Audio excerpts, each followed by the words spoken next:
So, hello and welcome back to another episode of the Self-Development with Tactics podcast. We are probably gonna go through Seneca on the shortness of life. As fortunate as I am, I've closed the tab where I've had it open, and I really don't know where I've stopped, but it should be fine. It should really be fine. I hope you're doing good. I hope you're fine. I hope you're feeling great. But I just really hope that I'm finding the right thing. I do have some really big expectations that I'm not gonna find it. So the thing that I found now is a book. But I didn't have a book back then. So can I actually look at it without, well, this is gonna be fun. Full text. Let's do it like that. Should be the right one. Maybe, and this is something that I thought about while going through the other one as well, it is indeed kind of copied from a book, but in a somehow wrong way. What I mean is, there have been quite a ton of, well, I don't want to say mistakes, and now I've got it again, but I feel like that some things might just not be right. Those in terms of spelling mistakes and stuff like that, but anyway, can there be anything sillier than the view of those people? Each finest day of life for wretched mortals is ever the first to flee. I just really don't know where I stopped. I would be superfluous to mention more figures who, although they seemed to others the happiest of mortals. This is something that I've read already. The time to nothing but drink and lust. This is something I've read already. To sum up, everyone agrees that no one area of activity can be successfully pursued by someone who is preoccupied. I have read that as well. Nor should you imagine that those people aren't sometimes conscious of their loss. I'm just gonna go ahead with this one.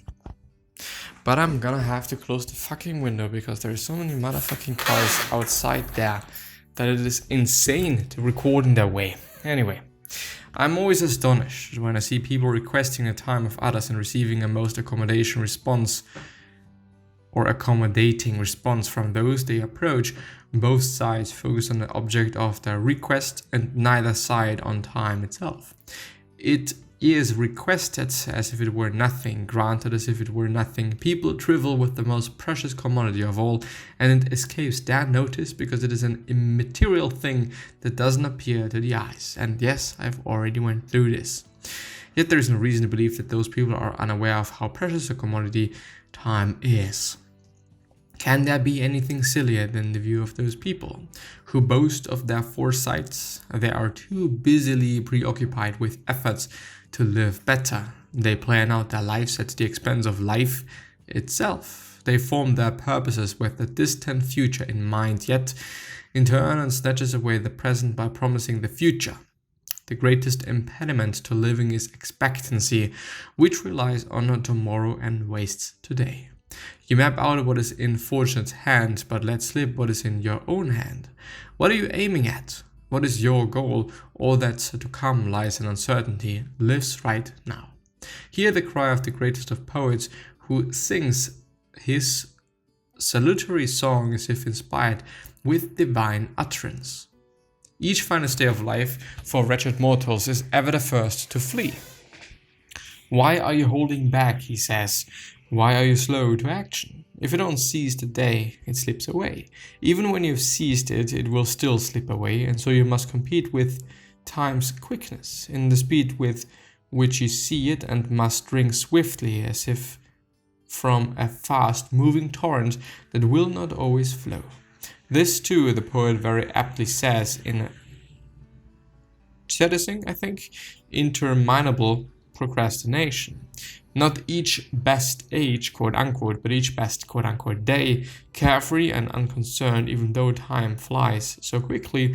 Why do you project for yourself months and years in long sequence, to whatever extent you greet your greed sees fit. The poet is speaking to you about the day, about this very day, which is slipping away. So can there be any doubt that each finest day is ever the first to flee from wretched mortals, that is, they're preoccupied.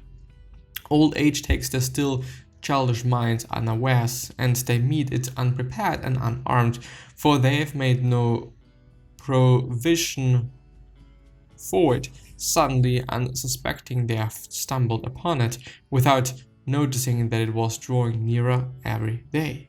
Just as conversation or reading or some deep reflection bagules, I guess, travelers, and they find that they have reached their destination before being aware of approaching it. So with this ceaseless and extremely rapid journey of life, which we make at the same pace whether awake or sleeping, the preoccupied become aware of it only at its end, which is a tragedy, because when you're dead, you're dead, you know.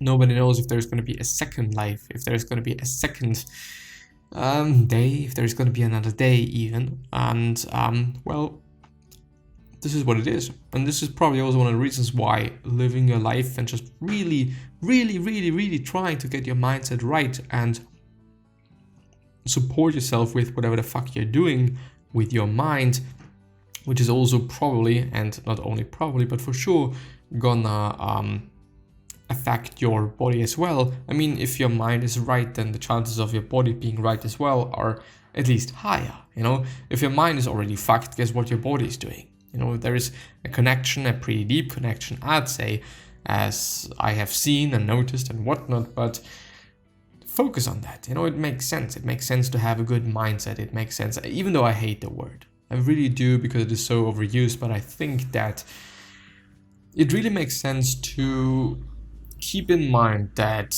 your head is a pretty big part of the equation. You know, the equation of life, the equation of things, the equation of living a good life. And it is something that I need to work on tremendously. You know, I've essentially been,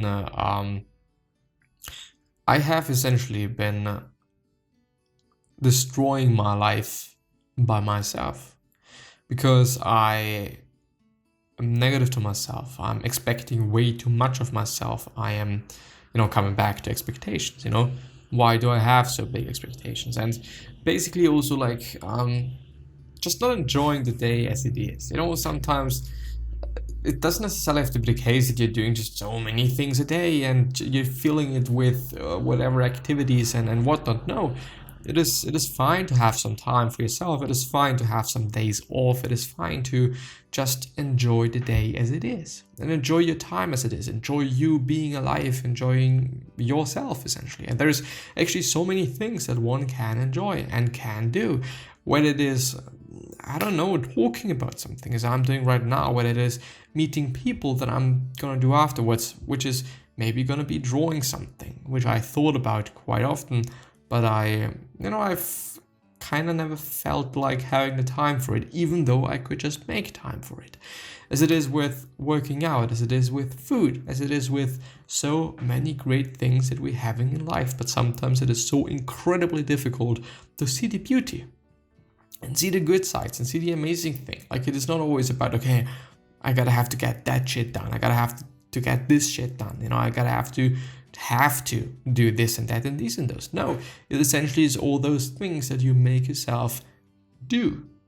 You can also choose to not do something. I can also choose not to work out. Doesn't make sense long term for me, and it's also just not making any sense for me short term, because it is something that makes me feel good, makes me feel positive, makes me feel just better. But I don't know, like, I think that we ourselves can make our life way better by just being smart and by just thinking a bit more and thinking differently essentially as well. If I wanted to divide my subject into categories, each with its proofs, I could come up with many arguments to demonstrate that the life of the preoccupied is very short, but Fabianus, 14, who was not. one of today's chair-holding professionals, but a true philosopher of the old-fashioned sort, was in the habit of saying that we must battle against the passions with a vigorous attack, and not with nicety of argument. The enemy lies to be turned by a full frontal assault, not by tiny pinpricks. He has no regard for mere quibbling, for vices are to be crushed, not merely nipped at, nevertheless for the preoccupied to be censured, or censored? I don't know. For their distinctive failing, they are to be taught a lesson, not simply given up for lost. Life is divided into 3 parts: past, present, and future. Of these, the present is brief, the future doubtful, the past certain. For this last is the category over which fortune no longer has control. The past is the past, whatever happened, happened, and which cannot be brought back under anyone's power. Preoccupied people lose this part, for they have no leisure to look back at the past, and even if they had it, there is no pleasure in recalling something regrettable, and so they are unwilling to turn their minds back to times badly spent, and they dare to revisit the past because their vices become previous or obvious in retrospect. Even those that insinuated themselves by the allurement of momentary pleasure, no one gladly casts these thoughts back to the past except for the person whose every action has been subjected to his own self-assessment, which is infallible. A man who's been ambitious in the scale of his desires, arrogant in his disdainfulness, and unrestrained in prevailing over others, treacherous in his deception, greedy in his blunderings, and lavish in his prodigality. Such a man must inevitably be afraid of his own memory. Yet this is the part of our existence that is consecrated and set apart, elevated above all human vicissitudes, and removed beyond fortune's sway, and harried by no poverty, no fear, no attacks of disease. This part can be neither disrupted nor stolen away. Our possession of it is everlasting and untroubled. Days are presented only one at a time, and these only minute by minute. But all the days of time pass them and hold on to them at your will, something which preoccupied people have no time to do. It takes a tranquil and untroubled mind to roam freely over all the parts of life, but preoccupied minds, as if under their yoke, cannot turn around and look backward. Their life therefore disappears into an abyss, and just as it does no good to pour any amount of liquid into a vessel if there is nothing at the bottom to receive and keep it. 15, so it makes no difference much. I'm sorry, the 15 is quite unnecessary. So it makes no difference how much time we are given if there is nowhere for it to settle and it's allowed to pass through the cracks and holes in the mind. The present time is very brief indeed, so very brief that to some people it seems to be non-existent, for it's always in motion, slipping by and hurrying on. It ceases to be before it arrives, and it no more suffers delay than to the firmament or the heavenly bodies whose ever tireless movement never lets them remain in the same position. So the preoccupied are concerned with the present alone, and it is so fleeting that it can't be grasped, and even that little amount is stolen away from them because they are pulled in many different directions. So with that being said, my finishing words are: live in the present, enjoy the present, enjoy your time, and make yourself enjoy your time by thinking long term and doing good and being your own best friend. See you soon. Bye bye.